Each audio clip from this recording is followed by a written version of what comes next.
Very good. So I'm going to talk now about community.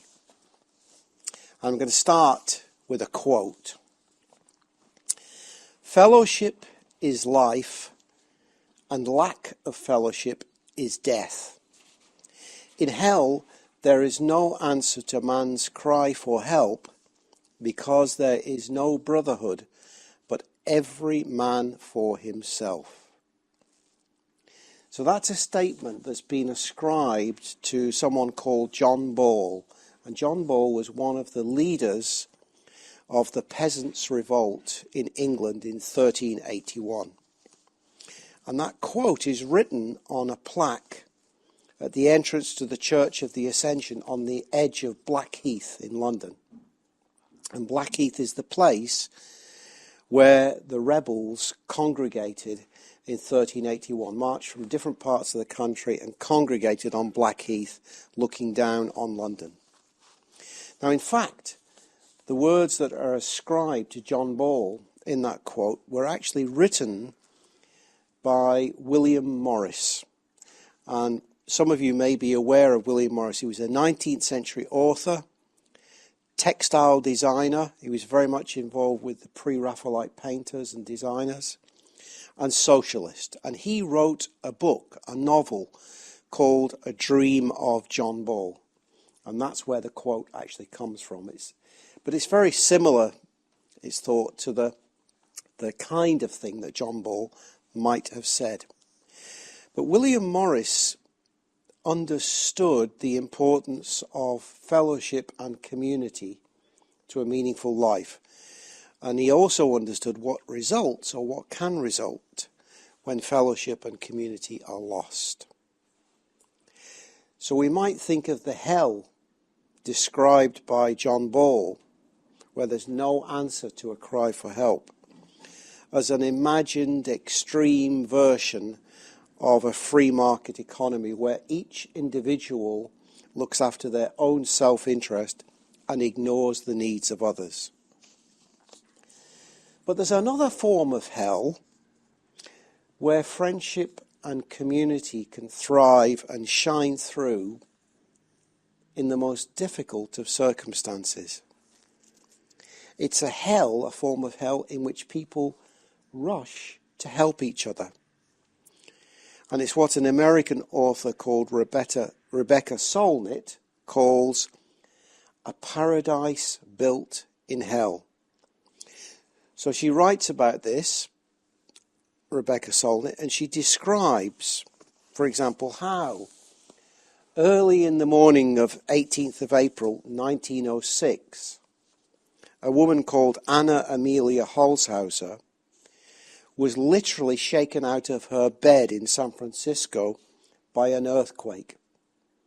And that earthquake, the San Francisco earthquake in 1906, wreaked havoc and destruction, destroying buildings and setting fires burning throughout the city. It's reckoned that about 3,000 people died in the earthquake and in the fires afterwards. And at least half of the city of San Francisco was left homeless. And together with many thousands of others, Mrs. Holzhauser ended up taking shelter in Golden Gate Park, this big park overlooking the bay. On her third day in the park, she stitched together an assortment of blankets, carpets and sheets, and she made a tent that sheltered 22 people, including 13 children. And then, starting with one tin can to drink from and one plate to eat from, she started a tiny soup kitchen. She got help from others, attracted by what she was doing, and her kitchen quickly grew, and soon that kitchen was feeding 200 to 300 people a day, providing a popular social centre for the refugees from the disaster. And she describes how all over the city, stoves were hauled out of damaged buildings, or primitive stoves were built out of rubble, and people began to cook for each other, for strangers, for anyone in need. So the generosity of Anna Holzhauser in starting this food kitchen was typical of the actions of many. Communities came together. So in her book, which is called A Paradise Built in Hell, Rebecca Solnit focuses on 5 catastrophic events and describes the extraordinary communities that arose in disaster. So as well as the San Francisco earthquake and fire of 1906, she examines the explosion of an ammunition ship in the harbour of Halifax, Nova Scotia in 1917, the Mexico City earthquake of 1985, the September 11th, 2001 terrorist attack in New York, and Hurricane Katrina in New Orleans in 2005. She looks at all of these disasters and describes how communities arose. And inspired by these communities that she finds in these disasters, she writes this, a really beautiful piece of writing this. Imagine a society where money plays little or no role, where people rescue each other and then care for each other, where food is given away, where life is mostly out of doors in public, where the old divides between people seem to have fallen away, and the fate that faces them, no matter how grim, is far less so for being shared, where much once considered impossible, both good and bad, is now possible or present, and where the moment is so pressing that old complaints and worries fall away, where people feel important, purposeful, at the centre of the world. And she goes on, it is by its very nature unsustainable and evanescent, but like a lightning flash, it illuminates ordinary life, and like lightning, it sometimes shatters the old forms. It is utopia itself for many people, though it is only a brief moment during terrible times. And at the time, they manage to hold both irreconcilable experiences, the joy and the grief. And she concludes, these remarkable disaster societies suggest that just as many machines reset themselves to their original settings after a power outage, so human beings reset themselves to something altruistic, communitarian, resourceful and imaginative after a disaster, that we revert to something we already know how to do. The possibility of paradise is already within us as a default setting. Really lovely piece of writing. And reflecting on this, I thought to myself, well, actually, there are some aspects of our society now, certainly here in the UK, which owe a lot to a particular experience of community at a time of disaster during the Second World War in Britain in the 1940s, when the experience of community did help to shatter the old forms, and in this case help to create something lasting. So I was born in 1948, 69 years ago, 1 month after the foundation of the National Health Service. So I was one of the early children born under the National Health Service. And the introduction of the National Health Service came about in the immediate aftermath of the Second World War, out of a very intense practical experience of community in times of hardship and danger, and an intense period of enthusiastic communal discussion of what was expected of the state after the war had finished. And I find this quite remarkable. For example, in the British Army during the Second World War, there was, for 1 hour, at least 1 hour every week, in training time, not outside training time, but in training time, compulsory adult education group discussions, discussing issues like this. What will happen to us after the war? And so on. What about the kind of society that we want to live in? And there's an incident after D-Day when the invasion of Europe took place.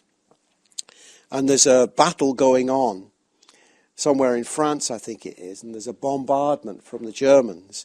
And people rush into this farmhouse, into a barn, to take shelter. And an officer describes how he stumbles into this barn and he finds a corporal and 12 men sitting around in a circle, earnestly discussing, what shall we do with the Germans after the war? And this was a part of the atmosphere of discussion that was there in the army. Not just in the army, but in the country as a whole. People generally, thrown together out of necessity, started to talk about communal issues. And this engendered a thirst for discussion and change. So it's very interesting. In December 1942, the British wartime coalition government had sponsored an inquiry which resulted in a report called the Beveridge Report. This is an official government report. It was published in December 1942. That report laid the foundations for what we now call the welfare state and the National Health Service. Now, you can't imagine that these days, but a government report is published. Huge queues formed outside stationery offices that were selling this report. Altogether, in a few weeks, 600,000 copies of the report were sold. 600,000 copies of the report were sold. And within 2 weeks of its publication, a Gallup poll found that 19 people out of 20 had heard of the report, and 9 out of 10 believed that its proposals should be implemented. It was in the air everywhere. It's an example of how disaster and danger can force people together. So I've been really fortunate in my life. I've been the recipient of the UK National Health Service and a recipient of the welfare state. And if you like, they're examples of community spirit operating at the level of the national state. But does community only exist or arise in situations of extreme difficulty? I don't think that's what Rebecca Solnit is arguing. She's saying it's there within us. And I think all of us have some experience of what community is. And reflecting on my own life, I could highlight 4 aspects of my life where I have particularly experienced community. First, with family and close friends. Secondly, at work. Thirdly, in a locality or a neighbourhood. And fourthly, in a situation of shared interest or commitment. So just to give you a bit of background, as a very young child, I was brought up in the 1950s, early 1950s, in a shipyard town in the north of England, Barrow-in-Furness. Everybody worked at the shipyard. And my family, with aunts and uncles, grandmother and grandfather, either lived together or lived very close by each other.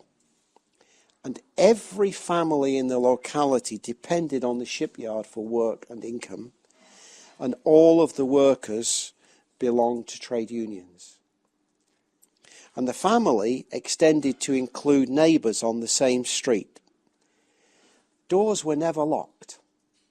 People moved in and out of each other's houses very easily. I mean, I can remember my Auntie Dorothy that I was living with my mother, and if she was missing something, that when she was making lunch or whatever, she'd go into her friends' houses on the same street.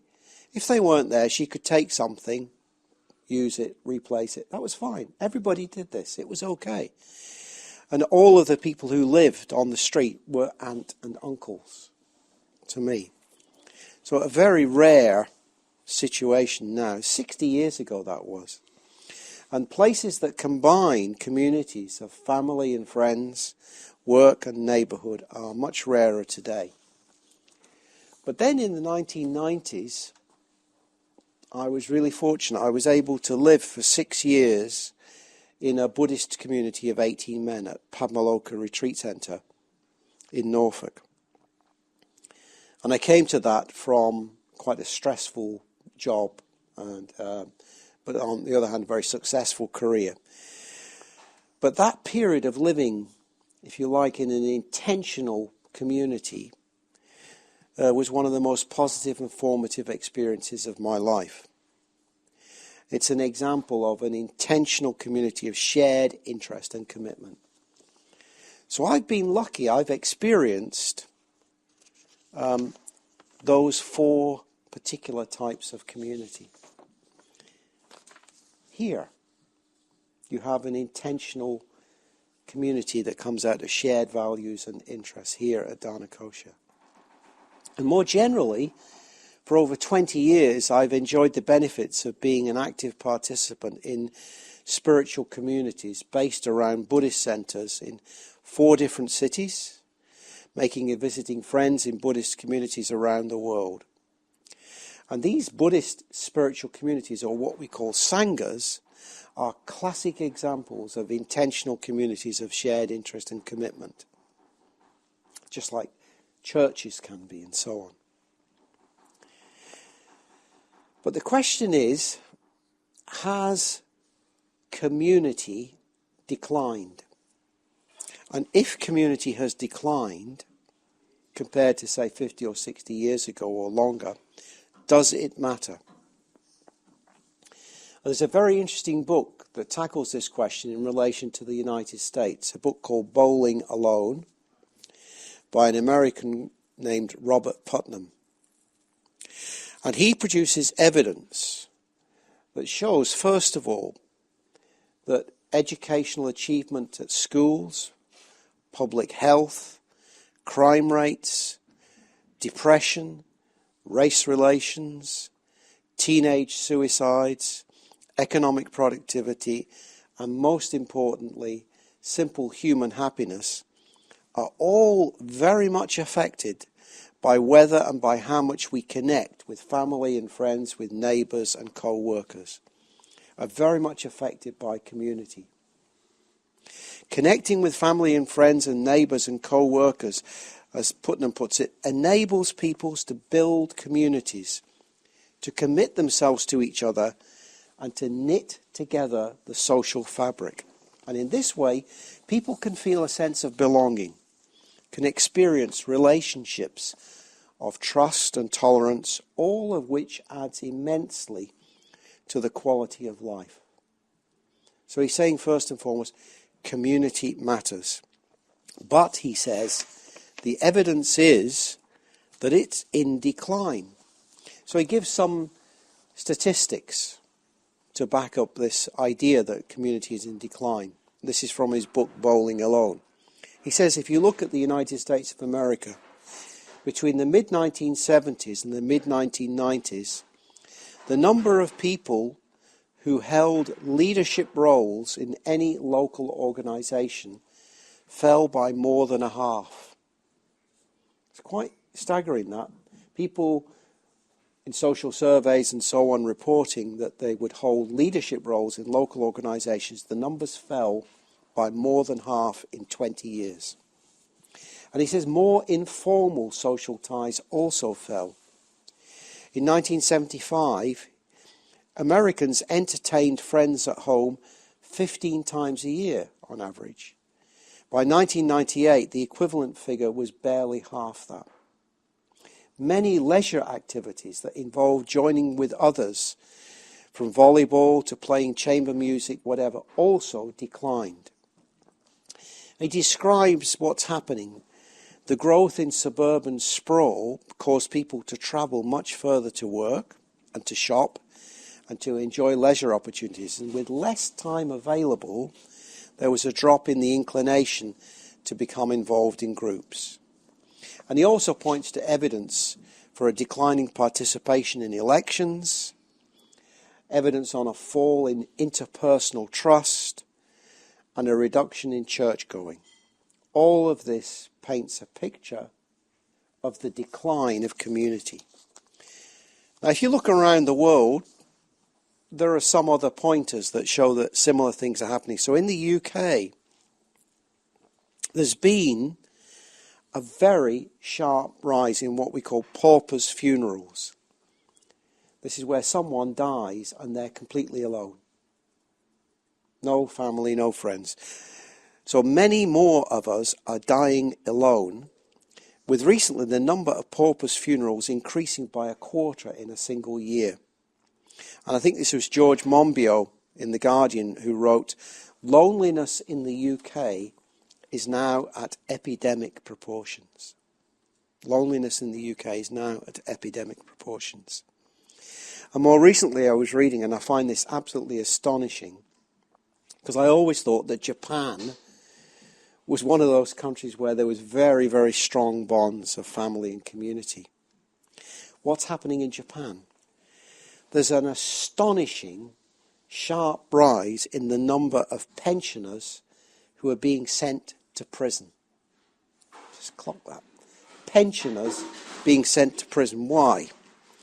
Because pensioners are finding that they have increasing difficulties in matching their income to minimum living costs, and they're facing the loss of traditional family and community support. So what are they doing?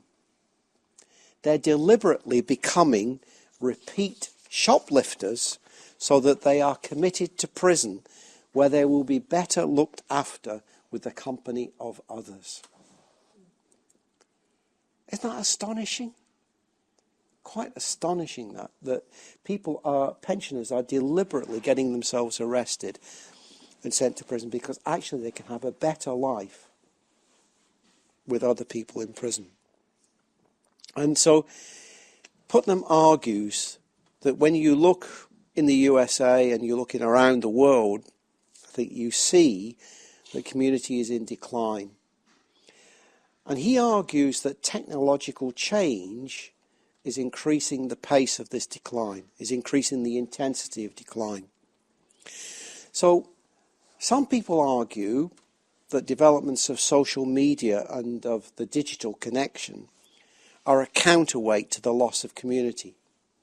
Some people would argue actually it's a replacement for more traditional forms of community.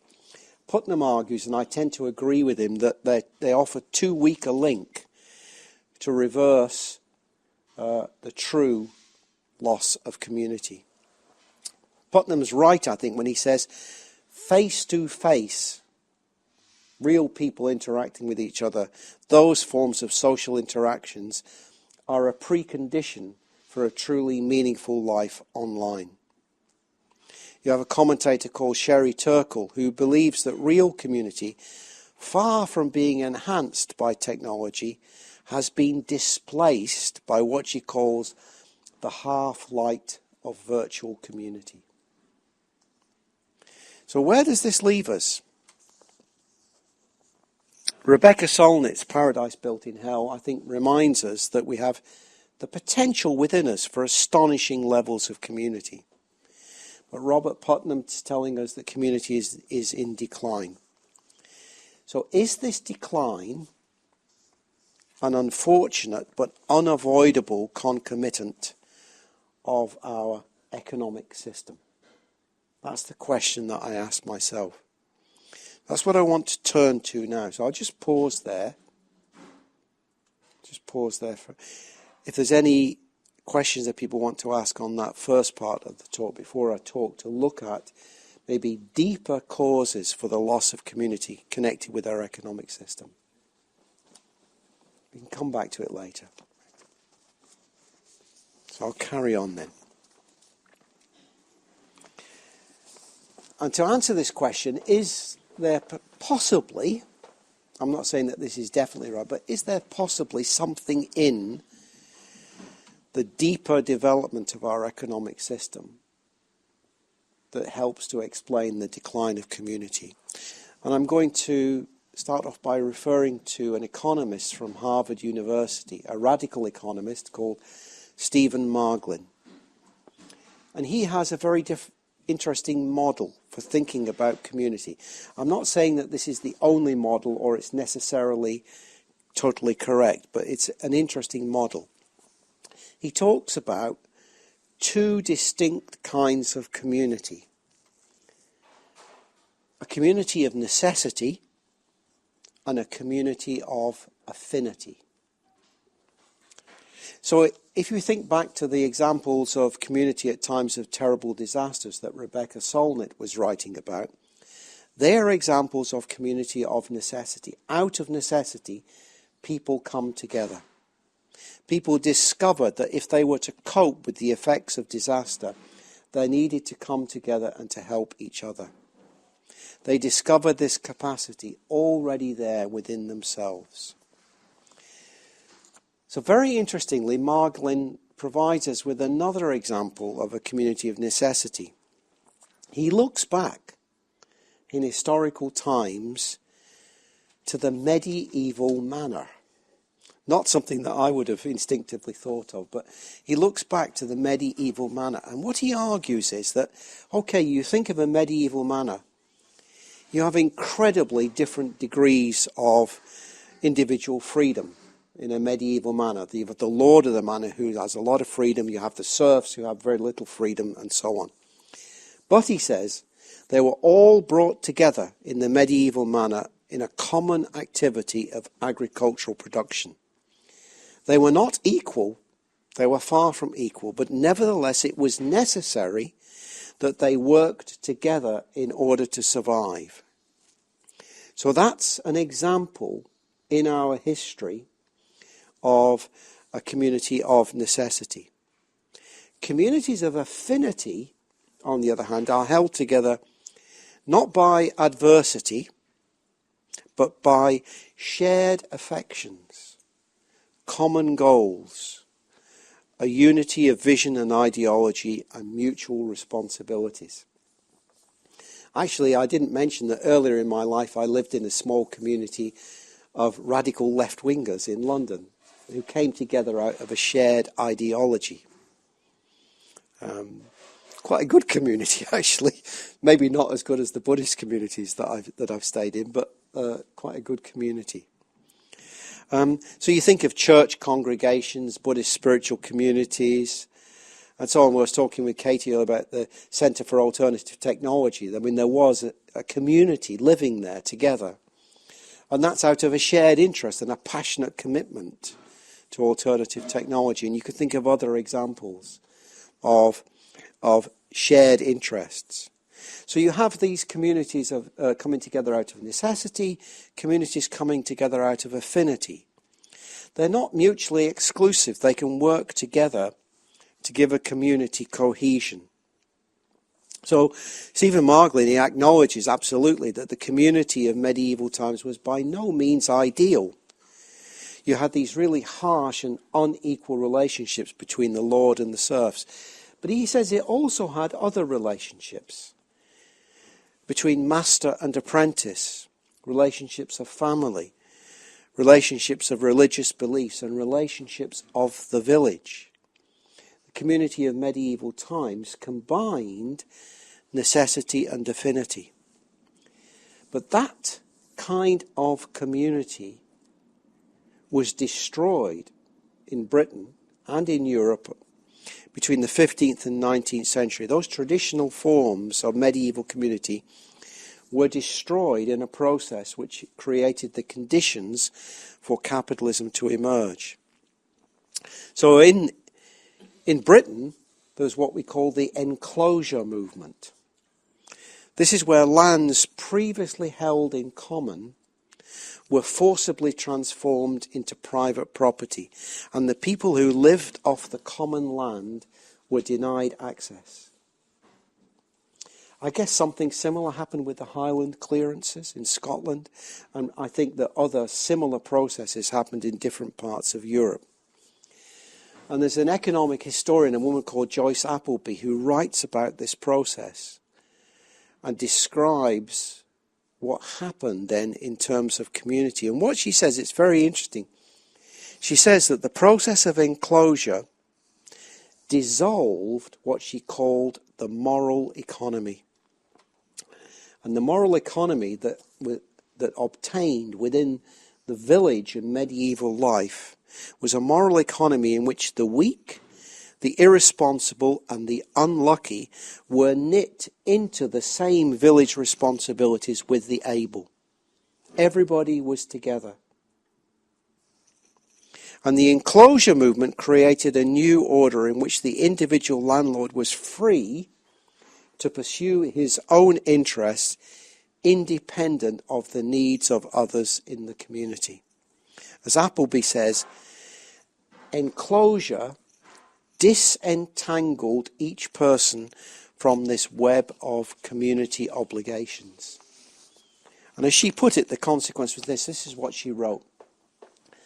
The bond between the land, the people, and the divine had been broken and replaced by the emergence of land as an economic resource, what much later became known as natural resource, and by the emergence of the people on the land as only labour, or what also much later became known as human resources.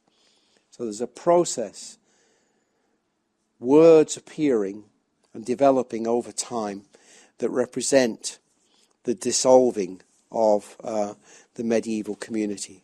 In this way, people were separated from the land so that they no longer felt the same responsibility toward each other or towards the land itself. And it was this change that created the very large numbers of landless labourers who would become the workforce for the Industrial Revolution and the evolution of capitalism in the towns and cities.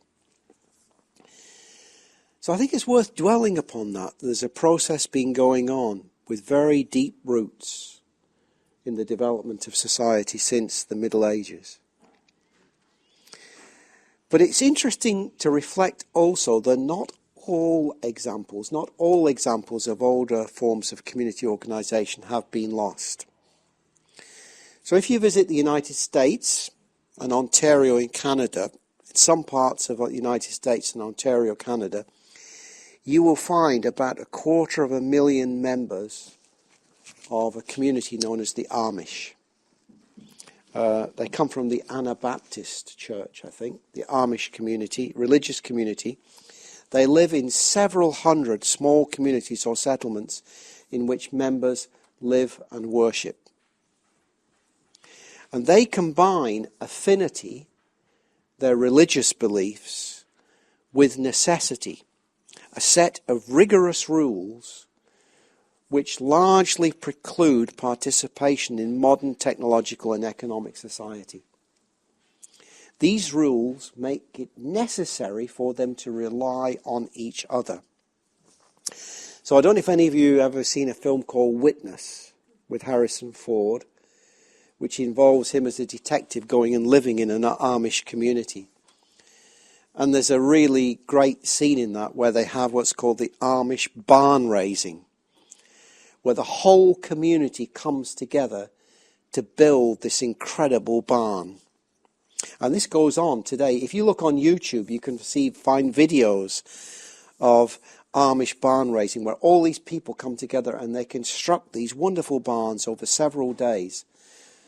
Hundreds of people coming together to build a barn.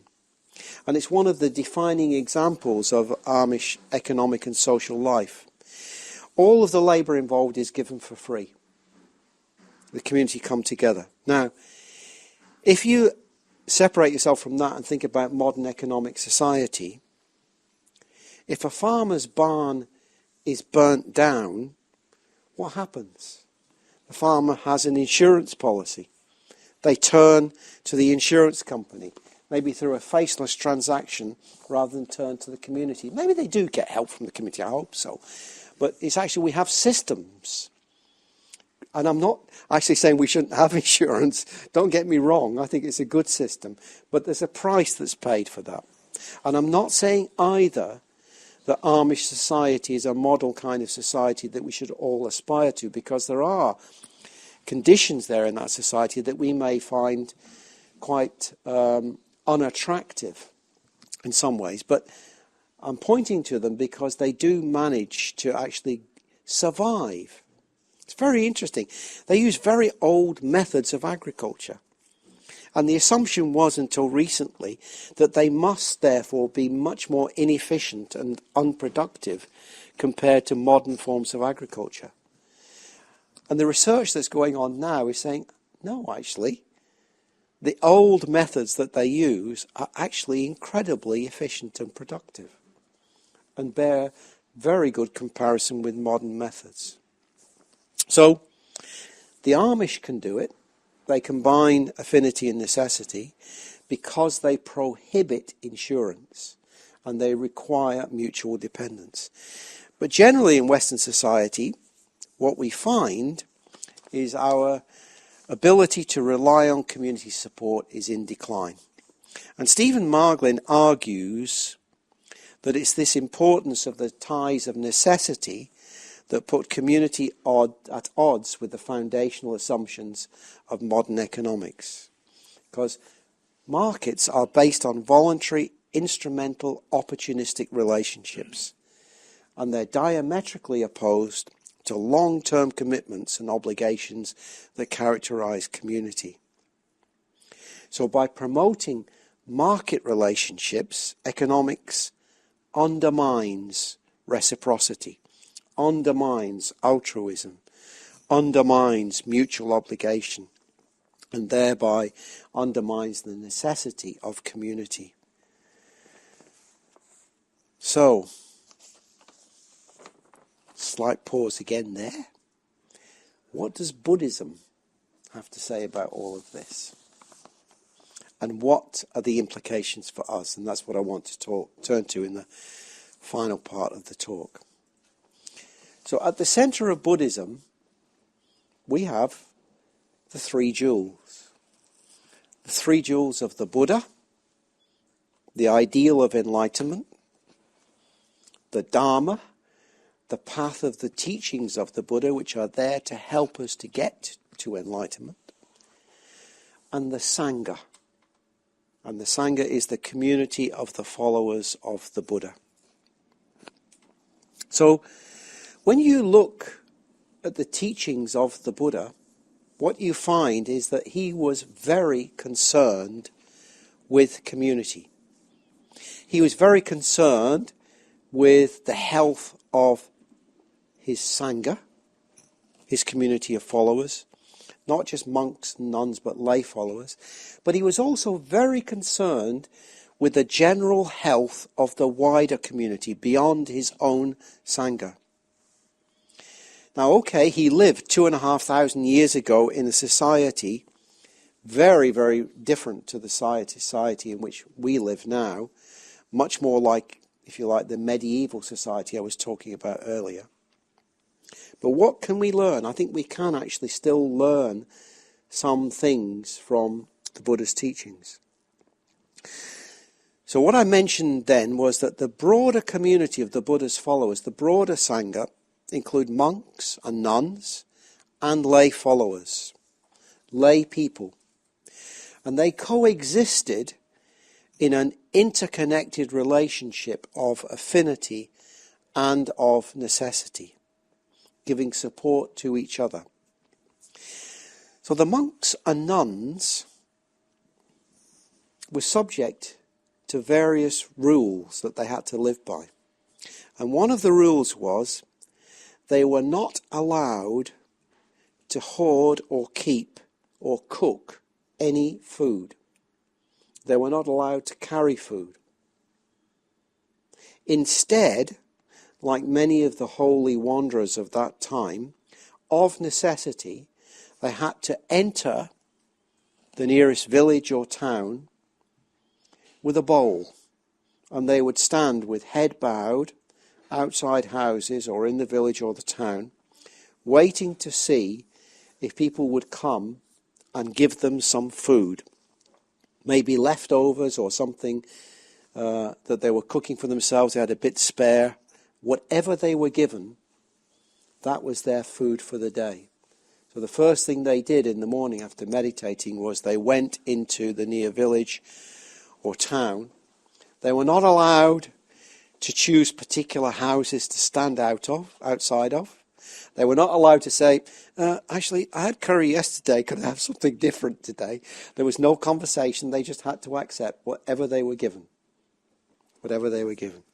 Very strict rule, and then they would go back to their place outside the village or the town, eat the food, and that was their meal for the day. So there was a very strong interconnection there. And the lay people expected from the monks and nuns exemplary behavior and teachings. So they would be given teachings and given advice on how to live an ethical life, what to do in relation to certain problems by the monks and nuns. So they would receive a different kind of nourishment, the nourishment of teachings from the monks and nuns. And in both communities, the foundation of both parts of the community was what's called good or spiritual friendship.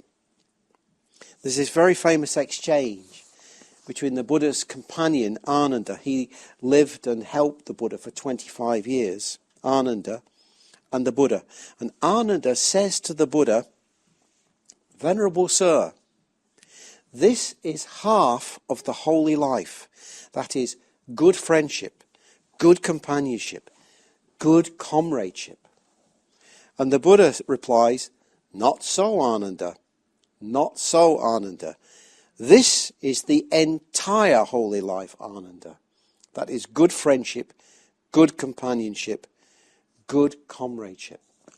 So the Buddha is stressing very strongly how important friendship and community is in the spiritual life. In another teaching, the Buddha identified 6 basic social relationships that sustain society, that sustain community, where people can relate to each other in a spirit of kindness and sympathy and goodwill. So parents and children, teacher and pupils, husband and wife, friend and friend, employer and worker, lay follower and religious guides.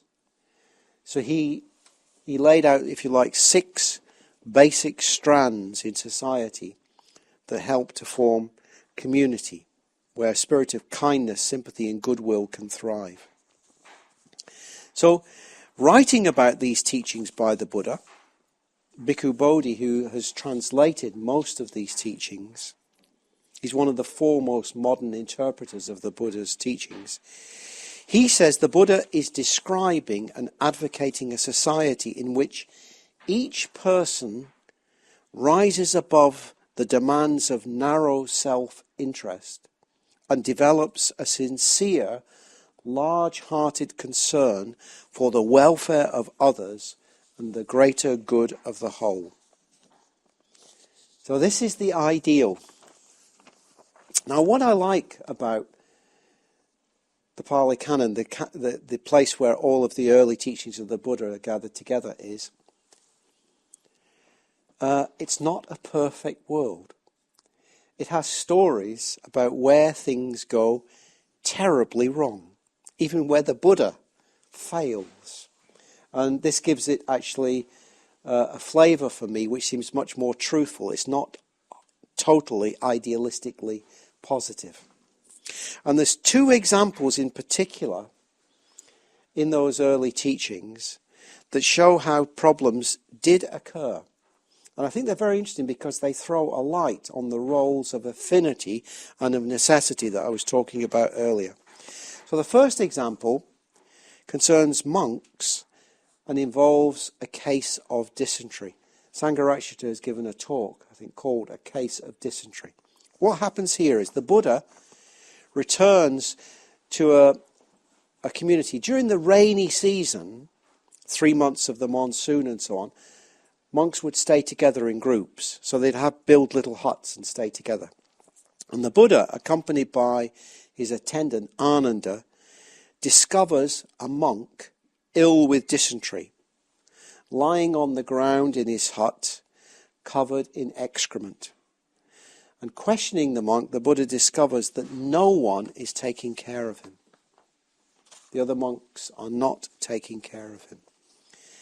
So the Buddha, first of all, what he does, he and Ananda help each other to bathe and clean the monk. And then they lift him back into bed, clean his place up. And only after doing that, the Buddha then calls all the monks together and he tears into them. He admonishes them. He says, monks, you have no mother and father to care for you. If you don't care for each other, then who will care for you? If you would care for me, then you must tend to the sick. It's very interesting, despite the ties of affinity amongst those monks, despite the teachings of the Buddha, they failed to look after their fellow monk who lies ill in his own excrement. And the Buddha points out to them, you have no mother and father, you have no one you can depend upon, except out of each other. Out of necessity, you've got to look after each other, especially when you're ill. And he also made it clear that although there is a clear spiritual hierarchy, he's more senior and advanced than others, there are others who are enlightened like him, there are others who are on the path to enlightenment, there are others who just joined. There's a clear spiritual hierarchy. Everyone is expected to help and care for each other. So the Buddha exemplifies this by the first thing he does is he and Ananda clean and look after the sick monk. He does that. The higher the spiritual rank, the more important it is that the senior members are seen to uphold the values of the community and to help each other. Very important example, that. But the second story, this is one of my favourite stories, actually, in the early teachings of the Buddha. This is about fractious monks who get into an argument, and it's known as the Quarrel at Kasambi. It's a really great title, The Quarrel at Kasambi. So basically, you have a big group of monks staying together at this place called Kasambi, and a serious argument and split develops between them. Now, it's caused by a really trivial dispute. There's two leaders of this group of monks. One leader is a specialist in the rules that govern how the community works, and the other is a specialist in the Dharma, in the teachings of the Buddha. The guy who's a specialist in the teaching of the Dharma is accused of leaving water in a container in the toilet area, which is against the rules of what they should do. He denies this.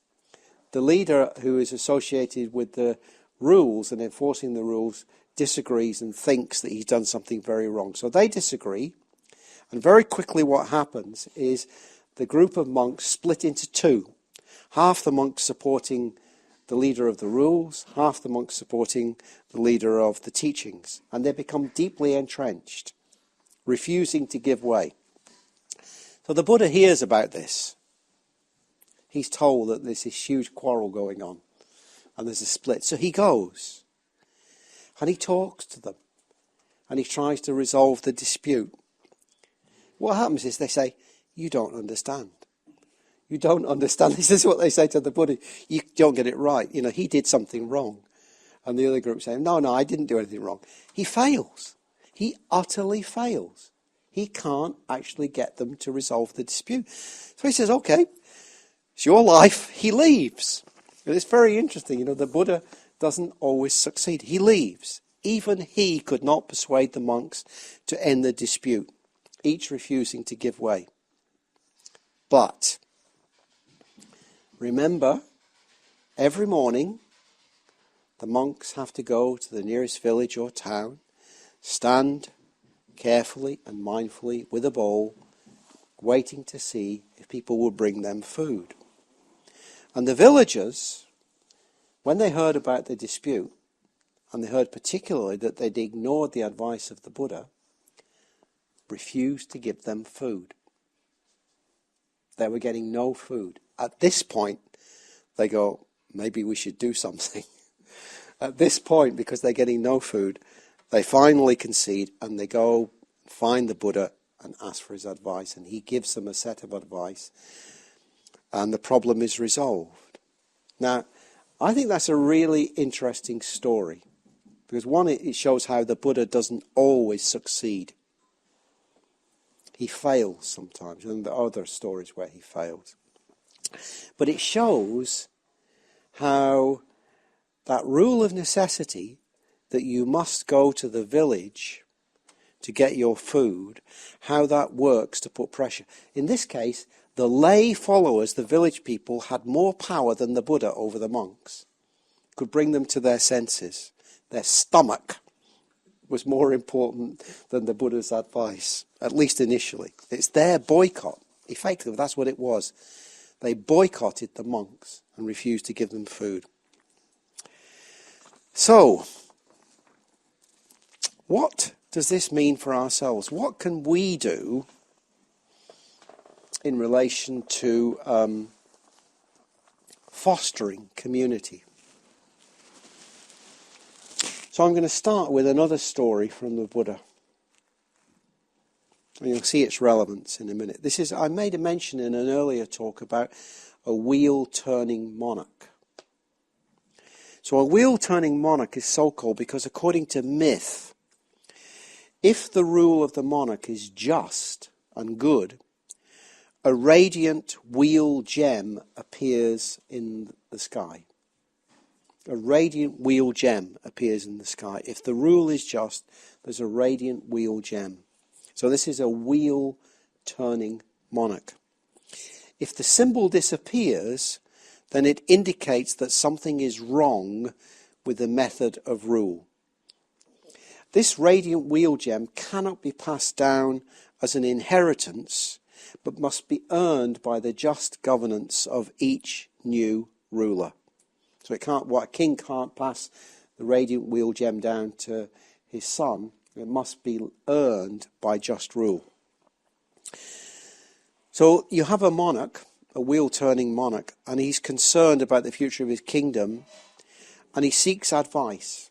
And what he's told is everything will be fine so long as you fulfill certain conditions.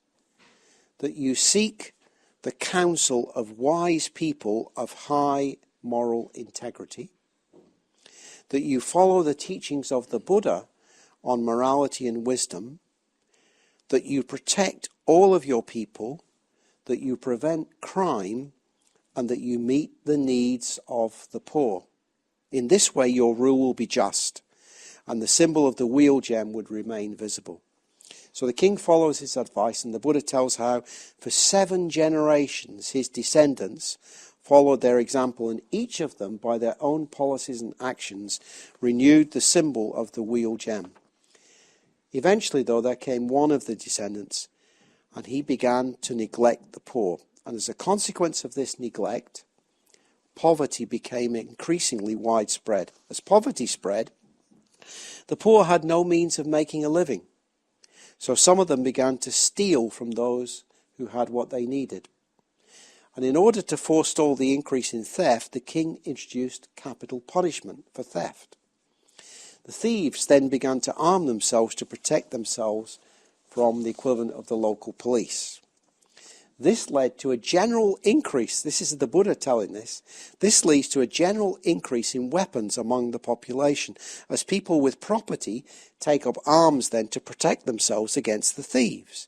As more and more people take up weapons, murder increases amongst the population.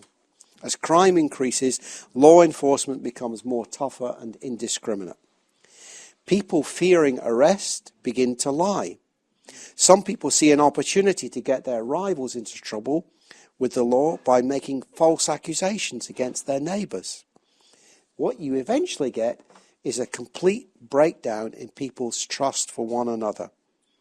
And you get fighting and violence and a situation of incessant strife among the population.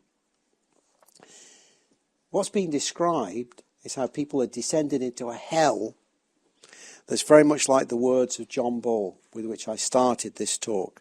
Fellowship is life, and lack of fellowship is death. In hell, there is no answer to man's cry for help, because there is no brotherhood, and every man is for himself. So the Buddha tells this story of a dismal descent into chaos. But then he continues the story, and how the situation was eventually reversed. A small group of people are tired of the chaos. They create a small community in which they live differently. They begin to live in harmony together. Essentially, they try to live according to the Buddha's ethical guidelines. They lived as a Buddhist spiritual community, as a Sangha. They created a small paradise built in this hell of crime and violence. And eventually other people notice that those who lived in harmony were happier and more prosperous, and have started to be attracted towards them and their model of the way of doing things. And slowly but surely the situation is reversed from that small example, and eventually a ruler emerges and the radiant wheel gem reappears. So it's quite an interesting story. That's a myth. You don't have to believe that it actually happened, but it's a myth that has a truth within it about the power of small communities to change the circumstances in society. But what might we do? How can we trigger what Rebecca Solnit calls the possibility of paradise already within us? How can we trigger that inbuilt possibility of paradise?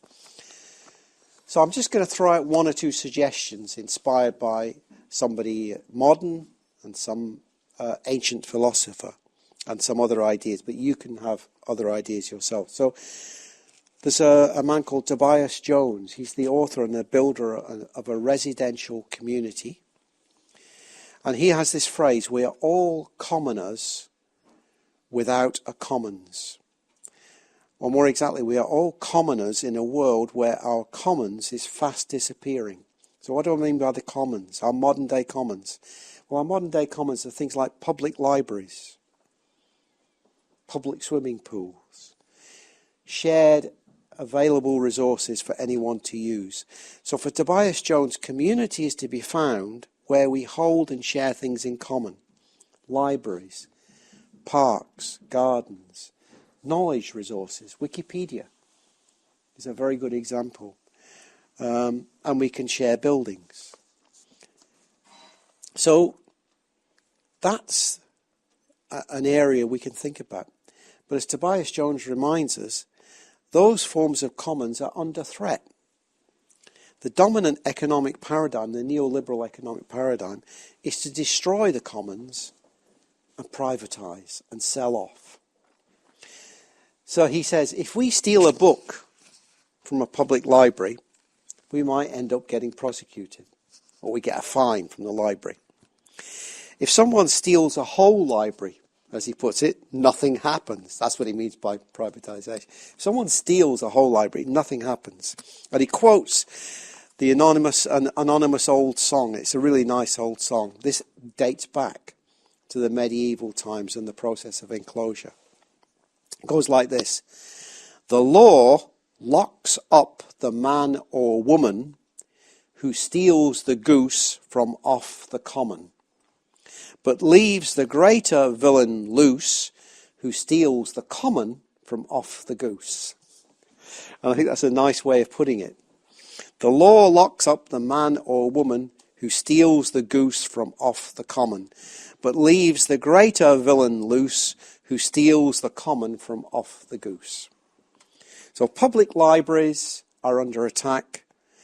Local governments are coming under all sorts of pressure to cut costs and so on. Well, if that's happening, then one of the things we can do is we can participate in campaigns to preserve and protect things like local libraries, local gardens and so on. We can campaign for things that are held in common for us. We can try to preserve the idea of community by building residential and local communities. This is a wonderful example. Community living here at Dana Kosher. But you can have communities in cities and towns coming together. If you have shared interests, shared affinity, you can come together in a community. And it could even be incredibly radical. Tobias Jones says, one way you can find a sense of belonging is to completely give up all personal belongings. So it might, in its most radical form, it involves setting up a residential community where everything is jointly owned and where all incomes are shared by all. When I owned a house in London once, and I sold it to this couple who were really interested in the history of the house. And the guy who came to look at the house and do the history, I talked to him. This was in the 1970s. He lived in a residential community of friends who'd become friends at university. And there's about 10 or 12 of them lived in 2 or 3 terraced houses that had been knocked together. And all their income was shared. All went into a common pool. So that if one of them I knew, as another one I knew because he was the editor of a computer magazine, and because I was responsible for negotiating the pay for IT workers in the civil service, I knew this guy. He wanted to leave being the editor of this computer magazine and go back to university and do some study.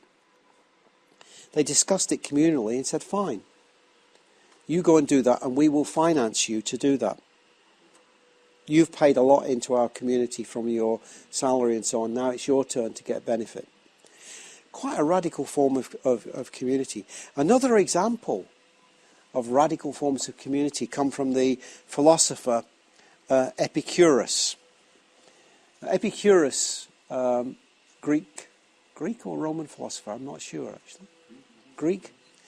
He believed that we make 3 major mistakes in thinking about happiness. This is how he started thinking about this problem. He said, first of all, we put too much emphasis on romantic relationships and not enough on friendships. Sounds familiar within Sri Ratna. Secondly, he says, we're obsessed. This is in ancient Greek times. We're obsessed by money and careers, instead of seeking meaningful and satisfying work on our own or in small groups and obtaining fulfillment through our work or labour. And thirdly, this is very interesting, he said, we dream of luxury. But he believed that behind the fantasy of luxury, what we really wanted was a life of calm, with time to reflect and to be with a good listener. So he didn't just stop with that analysis of what's wrong with society. He went on to take practical steps to implement his ideas. First of all, he decided to live together with friends. Bought a modest plot of land outside Athens, where he and his friends could live side by side. They had their own living spaces, but they had common or communal areas. They had shared childcare. Everyone ate together. If you could say, he created one of the world's first communes. Everyone living in the commune stopped working for other people, taking cuts in their income in order to be able to focus on fulfilling work together. And they spent periods of every day reflecting and discussing philosophical questions and the workings of their own minds with each other. And Epicurean communities apparently opened up eventually all around the Mediterranean with thousands of participants, and they thrived for centuries until they were suppressed by the Christian church in the 5th century. Quite a remarkable story. So I'm giving those examples to inspire. You don't have to follow that model exactly, but it's really, I find it inspiring to think about that. But there's other things we could do. There's new forms of housing, isn't there? Communal housing. Co-housing is one of the ideas that's around. What's the name of the woman who's the chairwoman at the Leeds Buddhist Centre? Yes, I can see her face. Yeah, she lives in a a co-housing project called Lilac Grove in Leeds. Very interesting.